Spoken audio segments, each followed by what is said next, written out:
교통사고로 인한 중상해에 대한 형사합의, 형사처벌에 대한 내용을 한번 살펴보도록 하겠습니다. 교통사고로 해서 많이 이런 용어들을 많이 접하게 되는데, 일반적인 중상해라는 용어 자체에 대한 부분이 좀 생소할 수도 있습니다. 보통 이제 중상하면은 많이 다쳤다 이렇게 보지만은, 중상해는 법률적으로 형사처벌 대상이 되는 용어이기 때문에 좀 달리 보셔야 됩니다. 교통사고처벌특례법부터 간단하게 한번 살펴봐야 되는데, 교통사고처벌특례법이라는 것이 교통사고로 사고를 낸 가해자에 대한 형사처벌에 대한 특례, 예외적인 적용을 하는 제도가 1981년도에 제도가 만들어져 80년도에 시행이 됐는데, 주요 골자는 반인사불벌죄라고 해서 피해자의 의사에 반해서 가해자 형사처벌할 수 없다. 그리고 종합보험에 가입된 경우에 있어서는 공소권 없이 처리된다. 이것이 이제 주요 골자입니다. 일반적인 교통사고를 냈을 때는 형법 268조에서 5년 이하의 징역 2천만 원 이하의 벌금을 물리도록 되어 있습니다. 그런데 자동차 종합보험에 가입되어 있는 경우 또는 형사합의를 하게 된 경우에 있어서는 가해자 형사처벌을 할 수 없도록 특례법을 만들었다는 얘기죠. 근데 여기서 이제 예외 조항이 뭐냐면은, 통상 이제 12개 항목 사고라고 있죠. 중앙선 침범, 실효위반, 횡단보도 사고 같은 이런 사고는 피의자 형사합의를 하더라도 형사처벌 대상이 됩니다. 그것이 예외 항목이고, 도주사고도 마찬가지고, 사망사고도 마찬가지입니다. 오늘 이제 다루게 될 이 중상해에 대한 내용인데, 과거에는 중상해에 대해 형사처벌을 시키지 않았습니다. 그런 것이 아까 말씀드렸다시피 중상해, 일반적인 중상해와는 달리 상당히 중요한 병명인데, 중상해라는 것은 간단히 말씀드리자면은 신체의 훼손 상태, 불구의 상태로 평생 장애를 안고 와야 될 상태.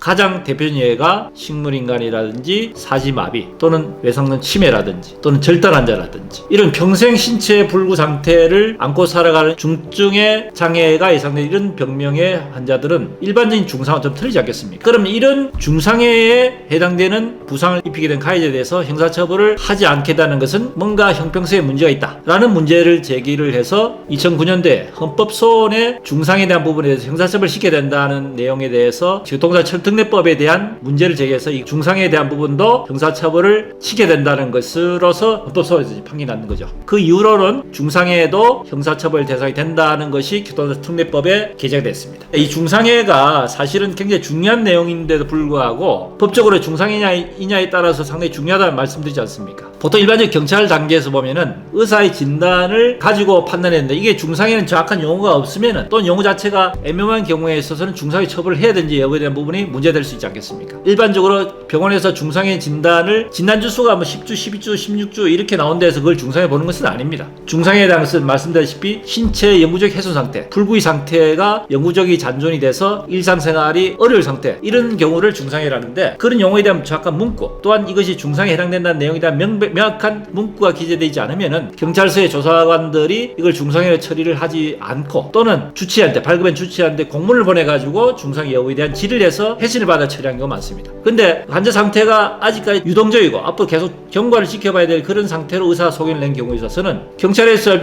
이것이 나중에 중상해로 확정이 될지 여부에 대한 불확실하기 때문에 그냥 그 상태에서 검찰의 사건의 송치를 함으로 인해가지고 중상해 처리를 유보시키는 경우도 많이 있습니다. 일단 공소권 없이 검찰 송치된 이후에 중상해 확정됐을 때 그때 다시 검찰에 고소를 하라, 이런 식으로 해서 중상해 처리를 안 하는 경우도 종종 있습니다. 또는 현재 지금 상태는 분명히 중상해 예상이 되지만은 확정적으로 중상해를 보기에는 애매모호하기 때문에 현재로서는 중상해 처리할 수 없다라고 해서 역시 마찬가지로 유보시키고 공소권 없이 검찰에 송치를 하고 뒤에 피의자 입장에서 한참 시간이 지난 뒤에 신체 감정이든 또는 장애 확정돼서 영구장애로 중상해를 충분히 볼 수 있는 진단이 발급됐을 때 추가적으로 나중에 한참 지난 상태에서 검찰에다가 중상해로 가해자를 고소하는 경우도 있습니다. 이처럼 중상해에 대한 부분은 형사처벌을 할 수 있냐 여부에 대한 것이 검찰이라든지 이런 데서는 민감한 사안으로 다루기 때문에 중상해에 대한 부분에 대해서는 의사가 중상해 진단을 명확하게 기재를 하면 모르지만은 그렇지 않은 경우에서는 해석의 차이에 따라서 중상해 여부가 처리가 지연된다든지 중상해 처리가 안 되는 경우도 있다는 사실을 한 번 더 말씀드립니다. 그리고 마지막 한 가지, 중상해는 일반적인 특례법 예외사고, 사망사고, 도주사고와 달리 중상해는 형사합의가 되면은 형사처벌을 면하게 됩니다. 이것이 제가 오늘 중상해에 대한 내용에 대해서 중요한 내용에 대한 것을 골자를 요약해서 한번 설명해 보는 시간이 되었습니다. 도움이 되었으면 구독, 좋아요 부탁드립니다.